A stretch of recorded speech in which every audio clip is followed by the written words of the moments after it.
Your journey is about to begin.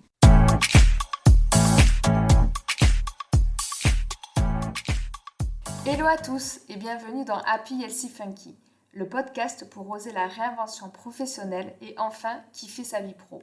Je suis Nathalie, entrepreneur, coach en épanouissement et experte en marketing authentique. J'aide les femmes qui se sentent démotivées et en perte de sens dans leur job à créer l'écosystème professionnel qui leur ressemble et qui les épanouit.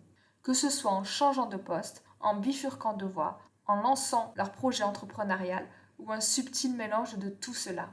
On se retrouve aujourd'hui pour un épisode spécial où nous allons parler des idées reçues que l'on a pour se lancer. Tu as peut-être toi aussi une idée de projet, un side projet que tu voudrais lancer à côté de ton activité salariée ou tu es peut-être au début de ton activité entrepreneuriale. Et justement, quand on a un projet, une activité, on se fait souvent une montagne de ce qu'il faut faire pour se lancer. On se précipite souvent pour créer un logo, un site internet, alors que ce ne sont pas forcément les éléments essentiels quand on se lance, que ce soit une activité ou un side project. Dans l'épisode du jour, justement, j'accueille notre experte Lydia de 13 de Pique, qui est créative, graphiste, web designer et intégratrice web. Elle nous parle justement des essentiels pour se lancer et nous tordons ensemble le cou aux idées reçues que l'on a quand on lance une activité. Je vous laisse donc avec le contenu du jour riche en pépites. Hello Lydia, je suis hyper contente de t'avoir ici aujourd'hui. Salut Nathalie. Ravie de t'accueillir ici. Donc aujourd'hui, c'est un contenu assez spécial où on va aller à l'essentiel et on va tordre le cou à certaines idées reçues autour du site, du logo. Mais avant ça, peux-tu nous dire qui es-tu, Lydia, et qu'est-ce que tu fais? Donc, moi, je m'appelle Lydia, je suis graphiste, web designer et intégratrice web. J'ai une double casquette, donc je suis salariée et freelance. Donc, dans mon statut de salarié, je crée des sites internet avec différents langages de programmation. Et sur mon activité freelance, je travaille essentiellement avec des femmes pour les accompagner sur la création de leur branding, sur la création de leur site internet, spécifiquement avec le CMS WordPress et le builder Divi. Et j'essaye de les aiguiller du mieux possible dans la gestion de leurs projets web en les conseillant sur de la stratégie numérique. Voilà, en les aiguillant, du mieux possible pour choisir la meilleure piste pour lancer leur activité sur le web. Génial. Ce qui est hyper important, c'est que toi-même, tu es une réinventeuse de ta vie parce que tu as créé l'écosystème qui te convenait. Tu nous as expliqué juste à l'instant que tu étais à la fois salarié et entrepreneur et que tu mettais tes compétences, en fait, que tu développes dans le cadre de ton job pour des femmes qui se lancent. Et justement, quand on se lance ou qu'on a un side project à côté de son job, on se dit d'abord, eh bien, je vais faire mon logo. Qu'est-ce que tu penses de ça? Est-ce que le logo, c'est la première chose à faire? Quelle est ta vision par rapport à ça? Non, alors en fait, il n'y a pas de bonne ou de mauvaise réponse, hein, mais il faut, dans un premier temps, avoir une idée assez claire de ce que l'on veut réaliser pour pouvoir définir les pôles qui sont les plus importants lorsqu'on crée son entreprise. Le logotype, avoir un logo professionnel dès le départ, si on n'a pas le budget, c'est peut-être pas le plus important. Peut-être qu'il faut, peut-être dans un premier temps, définir ses objectifs, clarifier sa vision pour voir tout simplement ce qui est le plus important à faire, s'il faut passer du budget sur du branding ou sur un site internet ou sur un community manager pour créer une communauté. Voilà, définir les pôles les plus importants pour pouvoir financer le point qui nous aidera à accéder à la seconde étape de la réalisation de son projet. Et pour savoir quel est le point le plus important, il faut avoir une vision claire de son projet une vision claire aussi de soi, savoir ce que l'on veut faire, ce qui l'on est, pourquoi on veut créer cette entreprise, dans quel but, pour ensuite choisir le meilleur chemin, la meilleure première étape pour pouvoir créer tout cet écosystème, tout ce projet de manière le plus fluide, le plus simple possible et avoir le moins d'obstacles possible dans la réalisation de ce projet. Hyper intéressant. Du coup, donc le logo, tu nous expliques que c'est pas forcément l'étape essentielle parce avant ça, il faut s'intéresser justement au socle Oui. qui est qui suis-je, quelle est ma vision. Est-ce que tu as des pistes ou des conseils à donner pour justement comment je définis ma vision et comment je clarifie, j'ancre ce socle quand je me lance? Euh, bah, Tout simplement, je pense qu'il faut se poser des questions à soi-même toutes simples, hein. Mais les questions, c'est pourquoi je crée ce projet, pourquoi je veux me lancer, créer ce business. Et après, en fonction de tes réponses, ça va t'orienter sur des questions existentielles ou non, mais tu peux te dire que je crée mon entreprise, je crée ce business-là pour me sentir bien, pour être plus aligné avec moi, parce que je me sens pas bien dans mon entreprise actuelle, ou même si mon métier me convient, mais c'est l'environnement de mon entreprise qui ne me convient pas, ou à contrario, hein, c'est le métier qui ne convient plus, qui n'est plus en phase avec ce que tu es, parce que dans une vie, on évolue, hein, on peut se dire qu'on se lance dans une voie parce qu'on aime ce cadre-là, mais après, en grandissant, en mûrissant, c'est un élément, un cadre qui ne convient plus, ou parce qu'on a suivi les recommandations de papa, maman, et que c'est quelque chose qui nous fait plus vibrer ou qui nous a jamais fait vibrer, et en étant un peu plus mûr, un peu plus en étant adulte, on se dit, bah là, je vais prendre la décision de faire quelque chose qui me fait kiffer, qui me fait vraiment vibrer, qui résonne pour moi. Donc voilà, se poser ces questions-là, qu'est-ce qui me fait me sentir bien, pourquoi je fais ça, si c'est pour me sentir mieux au sein euh, de mon emploi actuel, ou faire un revirement, hein, une reconversion totale pour me sentir libre de mes actions, pouvoir se dire, par exemple, si je suis maman, dire j'ai envie de m'occuper plus de mon enfant et de pas être bridée avec des horaires de bureau, par exemple. Donc en se posant ces questions-là, tu te demandes quelle est ta vie idéale et qu'est-ce qui ferait que ta vie est, serait mieux, pourquoi tu crées ce projet-là, pour quelle vocation, qui tu veux aider, voilà, tu te poses déjà toutes ces questions-là, tu prends une feuille, un stylo, pardon, et puis tu écris, tu te poses ces questions-là pour mieux te connaître, pour mieux cerner tes envies. Puis après, tu peux faire appel à des professionnels, hein, qui sont là aussi pour t'aider à clarifier ta vision, euh, t'aider à mieux te centrer sur toi-même. Euh, des coachs de vie, hein, qui peuvent t'aider justement à faire cette introspection-là et répondre à ces questions-là pour te donner un premier cadre, en fait.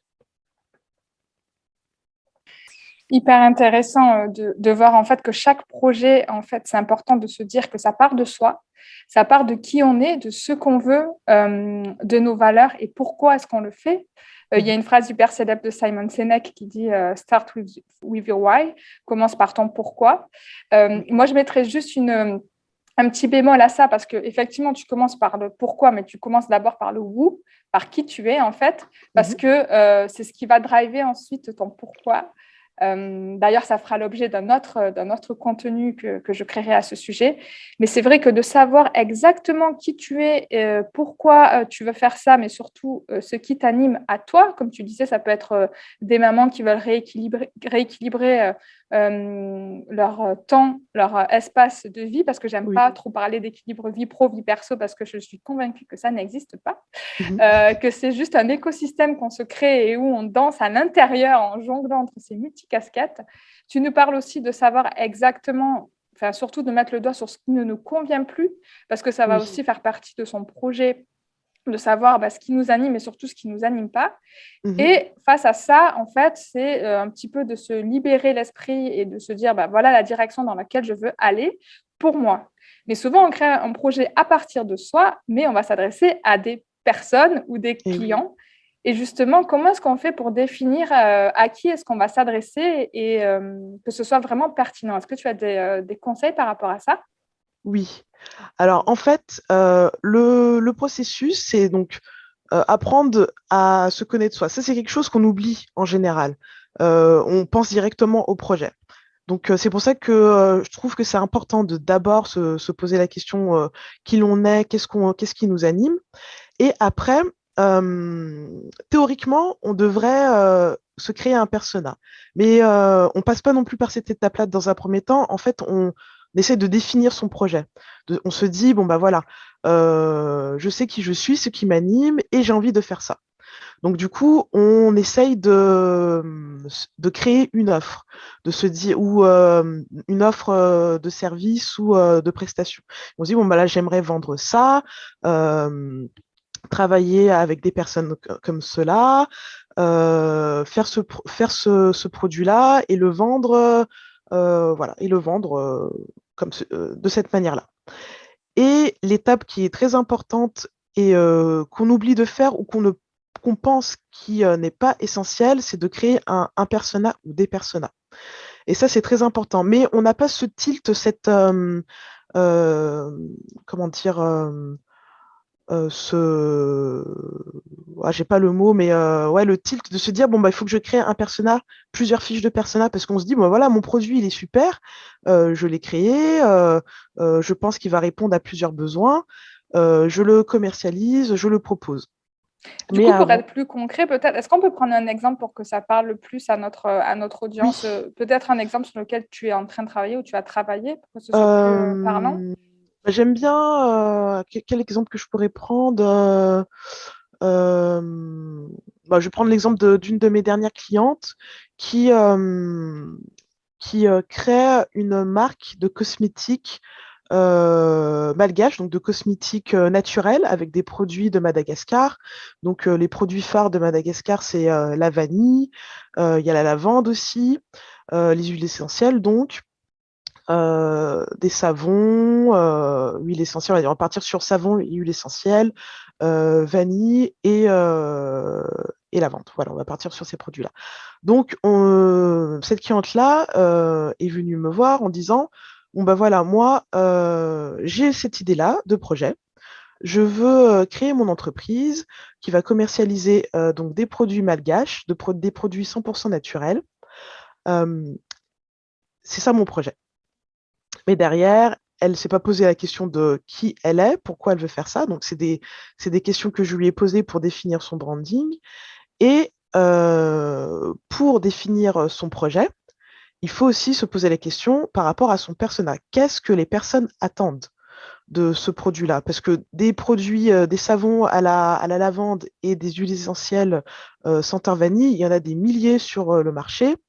Et il faut qu'il y ait quelque chose, des points spécifiques qui vont parler à ton persona pour qu'il sorte du lot, qu'il sorte de la masse et pour que ce produit soit convoité euh, et que tes clientes aient envie de l'acheter.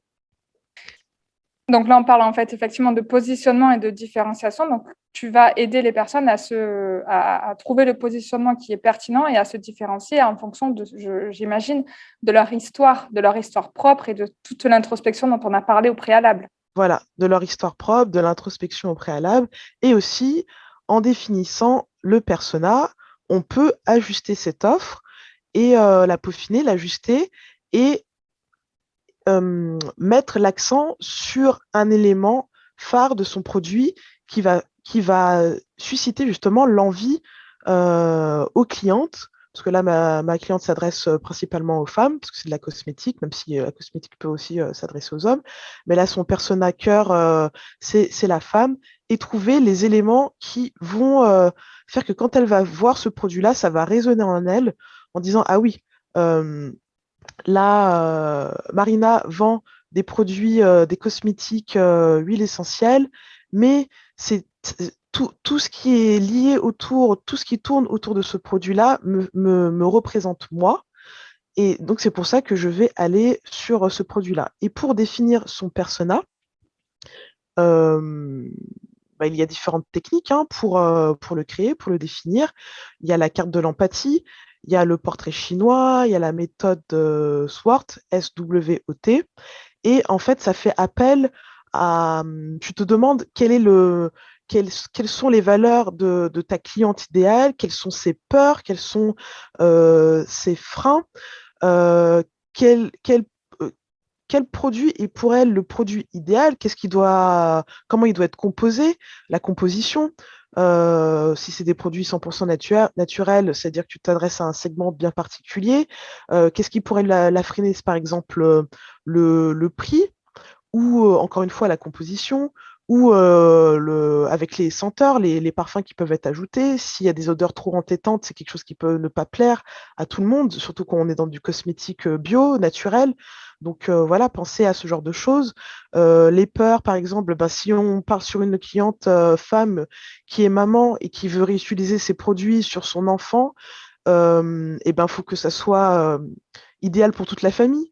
Donc, il faut qu'il y ait soit des recommandations ou soit des produits le plus clean possible pour que ça puisse être utilisé pour elle, mais aussi pour sa fille ou son fils qui a 5 ou 6 ans, par exemple. Hein. Voilà, c'est des exemples.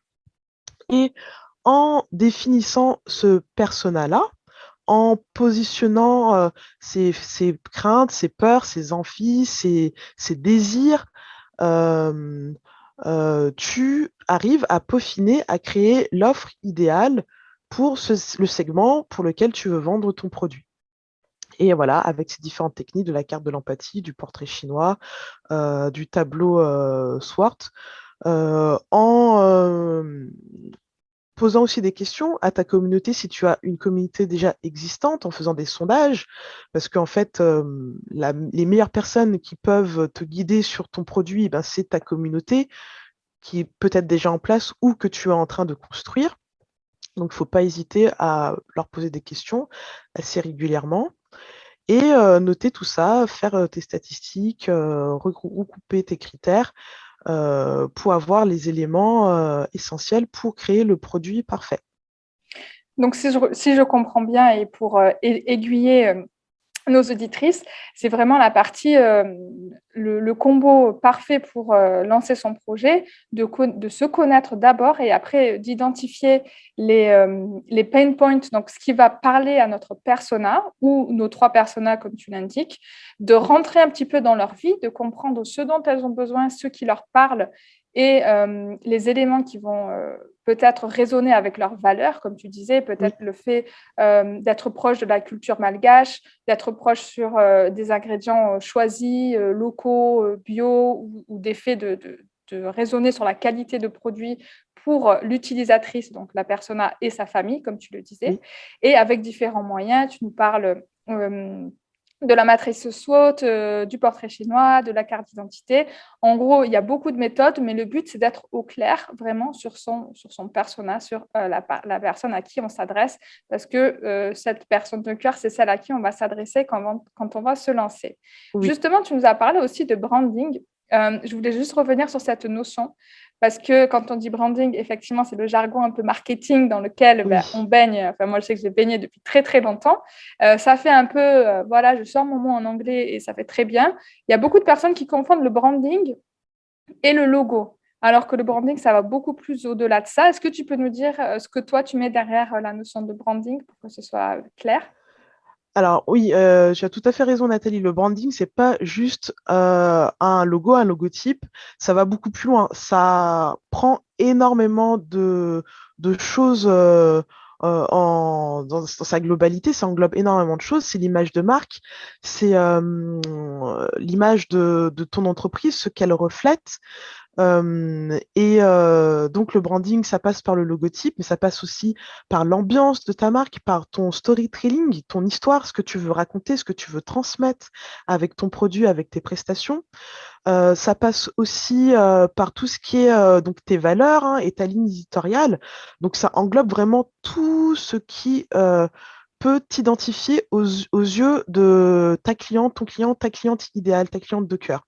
Donc voilà, il peut avoir le logo, il peut avoir l'ambiance, il peut avoir l'esthétique sur les photographies, le style de pictogramme, par exemple, si tu utilises des pictogrammes, euh, tout ce qui est storytelling, donc comment tu vas raconter ton histoire, comment tu vas transmettre tes émotions, tes valeurs, la façon dont tu vas raconter aussi ton histoire, ça c'est par rapport à ta ligne éditoriale, quel ton tu vas utiliser, quel vocabulaire tu vas utiliser. Le branding, ça prend vraiment un panel d'informations très riche. Et c'est pas uniquement voilà, un logotype. Ça va beaucoup plus loin que ça. Super, merci de cette précision.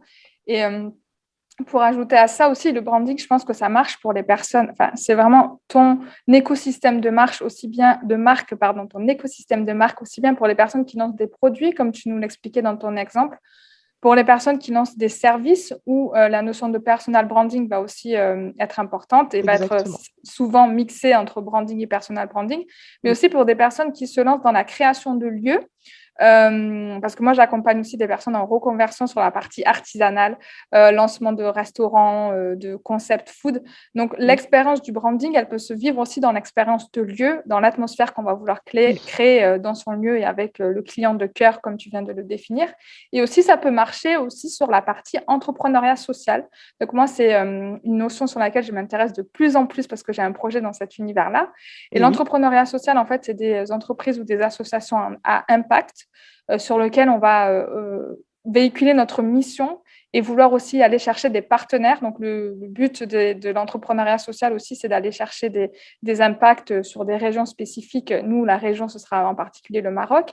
Mais du coup, de créer un branding, c'est hyper important. Pourquoi ? Parce qu'on va véhiculer notre valeur aussi bien pour les personas, comme tu en as parlé, mais aussi dans le cas d'entrepreneuriat social, on va chercher à avoir des adhérents, des personnes qui vont du coup adhérer à la cause et parfois du coup adhérer financièrement ou avec des actions bénévoles, mais aussi pour aller chercher des partenaires, parce que les partenaires, c'est la première chose qu'ils vont voir, c'est le branding, c'est là où va s'exposer la mission, les valeurs. Donc, c'était vraiment pour élargir cette notion de branding. Ce n'est pas juste un concept nébuleux marketing, c'est vraiment, il y a des applications concrètes.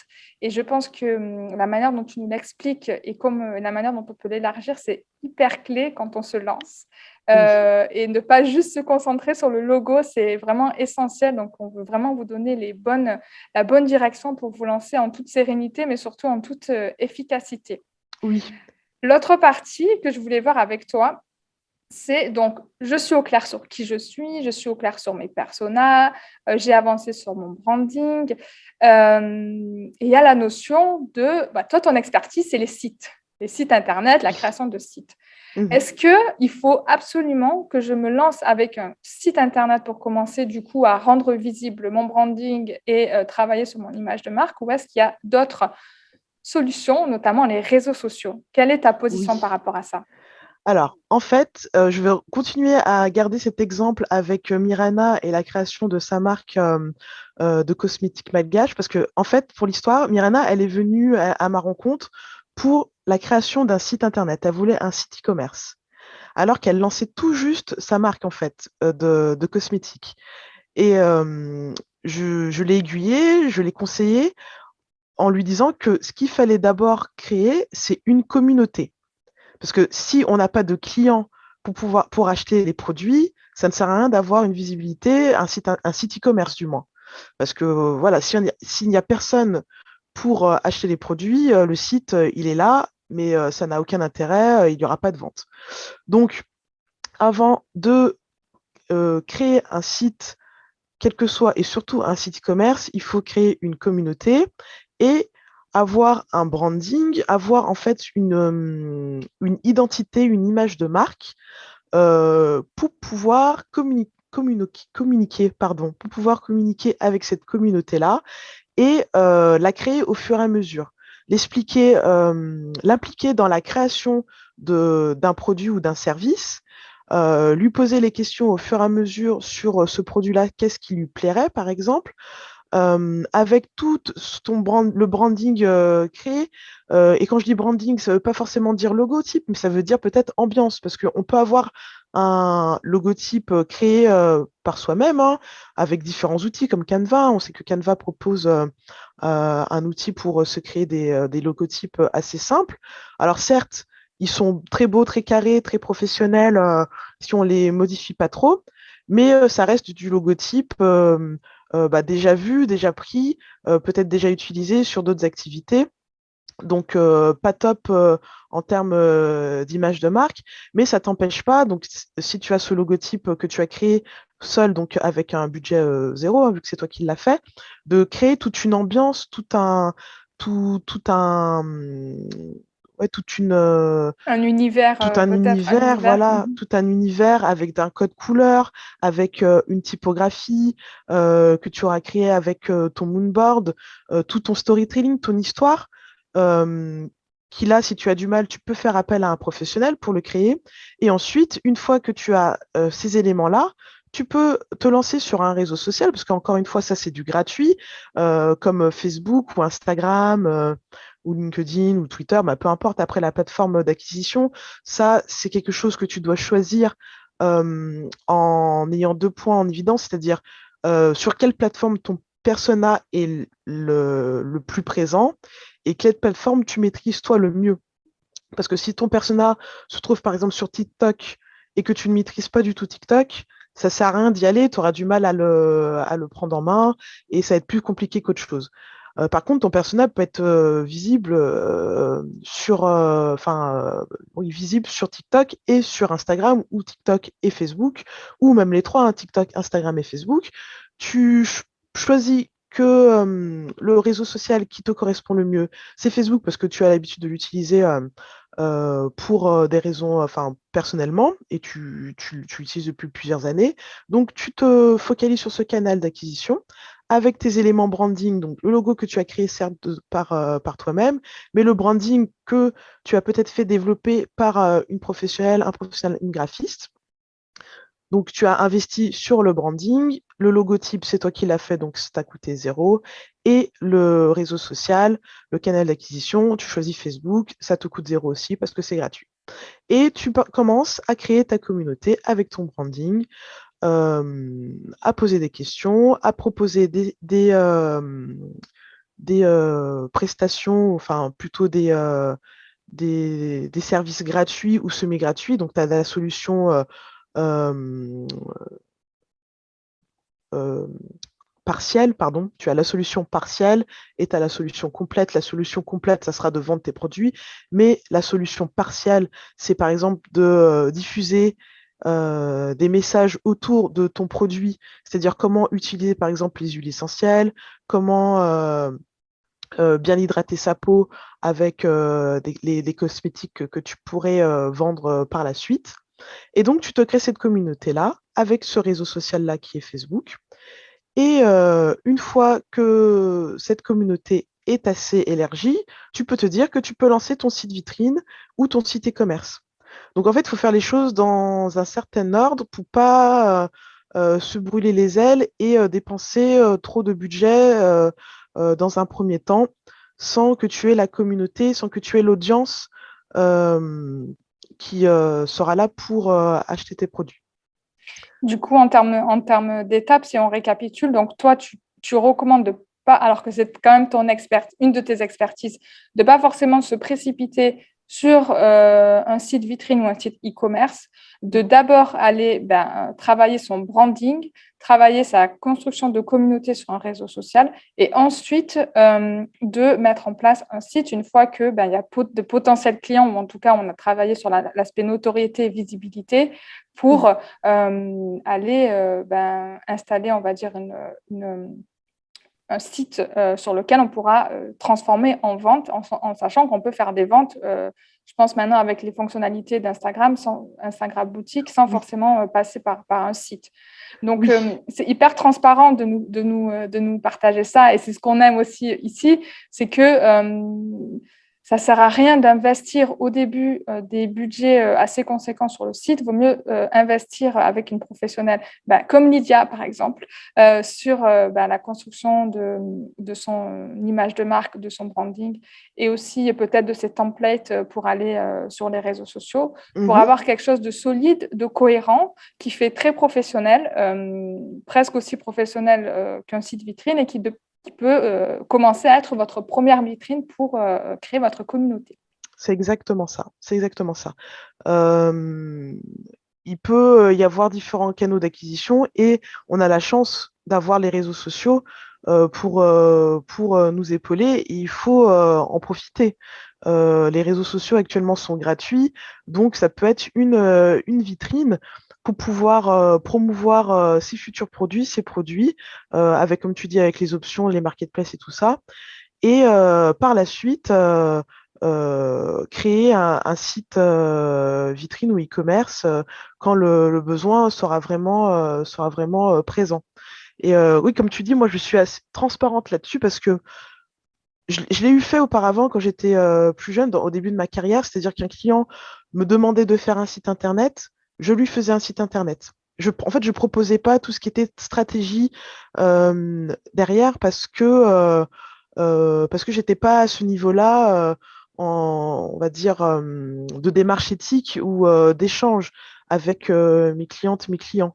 Et maintenant, je préfère largement aiguiller, renseigner mes clientes de manière la plus transparente possible pour qu'elles aient le meilleur produit, le produit qui sera le plus efficace pour elles à l'instant T, quand elles vont démarrer leur activité, et après leur donner des recommandations, des préconisations en disant, bah voilà, tu en es à cette étape-là, donc je te propose de travailler sur ce produit-là et ensuite de le faire grandir avec des outils qui sont gratuits et accessibles actuellement. Et par la suite, tu pourras faire ton site vitrine ou e-commerce ou ta landing page aussi, parce que les landing pages, c'est aussi très important de les faire, de les lancer pour récupérer des adresses mail pour se constituer encore une fois une communauté. Parce que quand tu crées un service ou un produit, l'essence de ton projet, c'est les personnes qui vont être autour de toi pour faire vivre ce projet-là. Et donc, il ne faut pas oublier de rester en relation avec ces personnes-là, donc en ayant un réseau social, une plateforme où tu peux échanger, ou en communiquant par newsletter, par exemple. Du coup, je comprends bien l'importance de se lancer d'abord sur les réseaux sociaux, mais est-ce qu'il n'y a pas des cas où commencer par un site internet est pertinent? Si, tout à fait. En fait, il y a des cas de figure, des domaines d'activité où il est important d'avoir un site internet, d'avoir une vitrine pour pouvoir montrer notre expertise, montrer notre professionnalisme et le fait qu'on est présent sur la toile pour donner gage tout simplement pour De donner gage confiance? de confiance. Voilà, pour Mhm. donner gage de confiance. Ouais. Et par exemple, les associations, c'est un très bon exemple pour montrer que on doit récolter des dons, des partenariats, avoir des mécènes. Et du coup, pour être en confiance, il faut avoir cette vitrine-là, cette vitrine du site Internet. Et toutes les deux, on est en train de travailler justement sur l'association que tu es en train de monter, donc l'Oranger de l'Espoir. Et c'est un très bon exemple où il est impératif d'avoir un site vitrine pour pouvoir présenter cette association-là, montrer les différents pôles, les différents piliers de cette association et pouvoir récolter des dons et des mécènes pour pouvoir faire vivre cette association-là et travailler sur ces différents piliers. Oui, effectivement, pour moi, c'était hyper important sur la partie association de faire cette parenthèse parce que quand on va aller chercher, comme tu le dis, des partenariats, répondre à des appels à projets et aller faire appel à des dons de la communauté, être sur les réseaux sociaux, oui, c'est très bien et ça permet d'engager une communauté, mais la crédibilité et asseoir ce qu'on fait avec nos pôles d'action, concrètement les messages, qui sont les fondateurs, avec derrière des témoignages ou des expertises. Pour nous, c'était hyper important pour la partie associative, même si ça demande un budget dès le début. En fait, c'est un budget qui peut passer dans les frais de fonctionnement et qui peut nous permettre aussi, quand on est une association ou quand on est un entrepreneur social, de pouvoir parler à des plus grands prestataires et d'avoir un petit peu cette légitimité, même si au début, on a une toute petite communauté. Oui, c'est exactement ça. C'est hyper intéressant et surtout, c'est, je pense, ce qui nous a aussi fait que nous nous sommes rencontrés. On a travaillé ensemble sur un projet où j'ai travaillé pour la partie branding et après, tu as pris le relais sur la partie site Internet.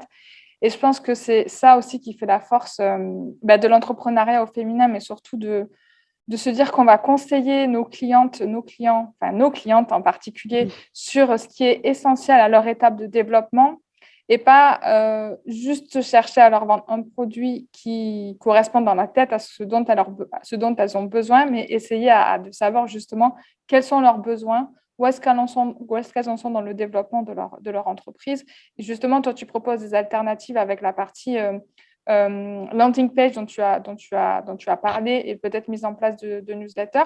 Est-ce que tu proposes cette mise en place aussi pour tes clientes avant la création d'un site vitrine? Oui, Ou est-ce que oui. c'est aussi dans tes prestations? Oui, Du coup, oui, est-ce que tu peux nous en dire plus justement? Donc, on a vu le cheminement à faire pour se lancer. On a tordu le cou au fait d'avoir directement un logotype, mais de partir déjà de soi, de qui on est, de ses valeurs, de sa mission pour pouvoir créer un branding et pas juste un logo, d'un branding avec tout l'univers de marque qui correspond à ton écosystème, qui te permettra de te lancer avec clarté, efficacité et d'attirer ton client de cœur, donc ton persona.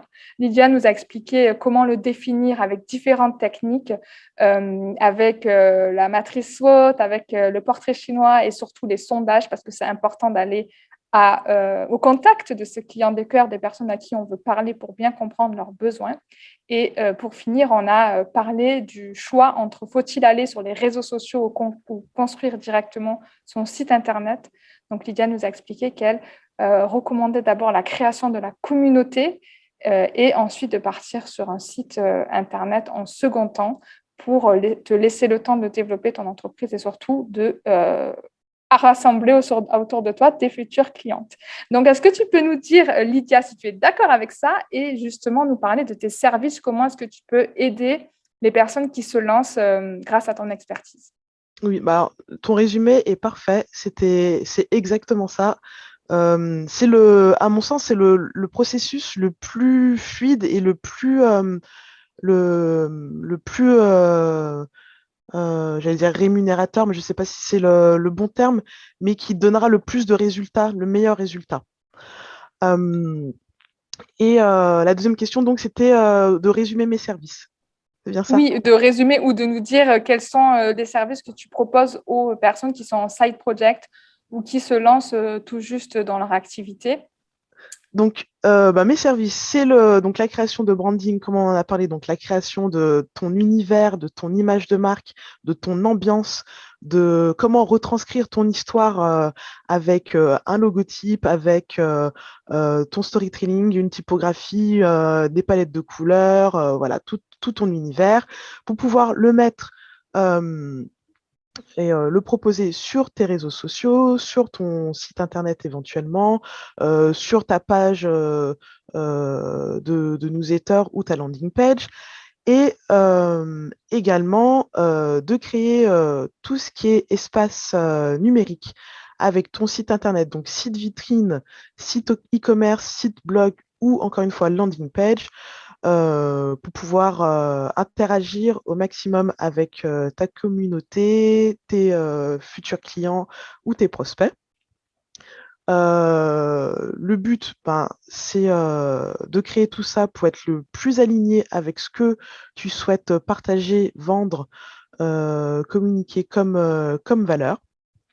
Et j'allie tout ça avec du coup tout ce qui est stratégie web, stratégie numérique, en t'aiguillant sur le meilleur chemin à prendre pour que ton projet réussisse et soit propulsé et visible de la meilleure façon qui soit. Génial. Et du coup, tu peux nous dire où est-ce qu'on peut te retrouver? Parce qu'on n'a pas parlé du nom de ton entreprise. Oui, alors moi, vous pouvez me retrouver sous le nom de Tresse de Pique, donc en toutes lettres, tressedepique.com et sur Instagram, c'est également sur Tresse de Pique. Donc je communique essentiellement sur Instagram, un tout petit peu sur Facebook. Et mon site internet est visible et accessible donc sur tressedepique.com. Génial.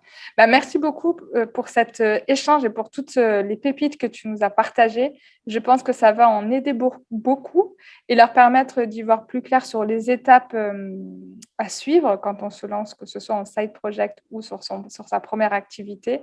Merci pour toute cette valeur et je te dis à très bientôt. Merci à toi, Nathalie. Merci de m'avoir invitée. À bientôt. À bientôt.